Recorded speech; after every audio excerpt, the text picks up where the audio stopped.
avant, il était prévu le dialogue entre le président Félix Tshisekedi et le président Kagame. Kagame s'est absenté.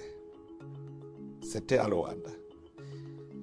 Un autre jour, le président Tshisekedi accepte de rencontrer le M23 et le M23 s'absente. C'est le même lieu et ce sont les mêmes alliés. Moi, ça m'amène à penser qu'il y a un roi faiseur de loi qui est derrière M23. Si Paul Kagame a refusé d'aller à Luanda, est-ce que vous pensez que M23 allait accepter d'y aller? C'est le commandant suprême de M23. Ce qu'il veut, c'est ce que le M23 veut. Ce qu'il fait, c'est ce que M23 fait. J'ai fait des navettes, Kinshasa, M23, demandez eux. Et je suis arrivé loin, jusqu'à ce qu'ils acceptent d'être cantonnés afin d'être identifiés. Est-ce que j'étais parti ou je faisais la médiation entre les deux?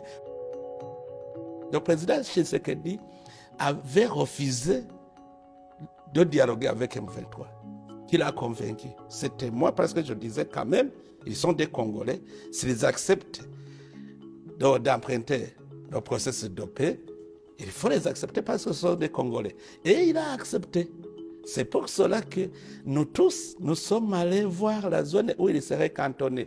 L'Angola était désigné pour sécuriser les M23 qui seraient cantonnés. Donc, moi, j'étais comme médiateur et j'avais réussi. Mais comme il y a un roi faiseur de loi qui est derrière, peut-être c'est lui qui les a incités à ne pas rebrousser chemin.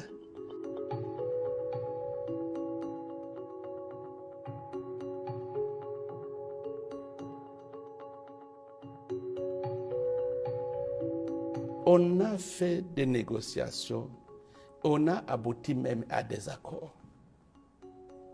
Mais quand il s'agissait de mettre en œuvre des choses sur lesquelles nous sommes convenus, le Rwanda a refusé. Plutôt, il a préparé ces criminels-là qu'il entretient pour faire le terrorisme au Burundi.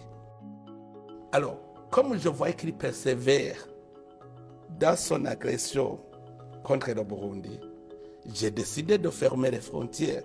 Je les ai fermées quand j'ai vu qu'il n'a pas la volonté de mettre en œuvre tout ce qu'on s'était convenu pour pouvoir surveiller bien notre frontière. Aujourd'hui, ce que je fais, toujours, j'ouvre mes bras pour la paix. Je propose la paix au Rwanda. Je demande aux personnes de bonne volonté de le conseiller de mettre en œuvre. Les Rwandais et les Burundais se connaissent. Moi-même, ce sont mes amis. C'est-à-dire aujourd'hui, tu peux avoir un cadre rwandais qui peut téléphoner à un cadre burundais. Kabarebe, je le connais. Nous étions des amis.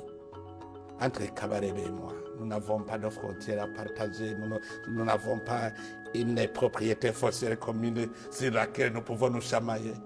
Mais le problème, c'est la mauvaise politique du Rwanda. Sa politique, c'est la politique belliqueuse. Je vois que le Rwanda n'a pas de paix tant qu'il n'agresse personne.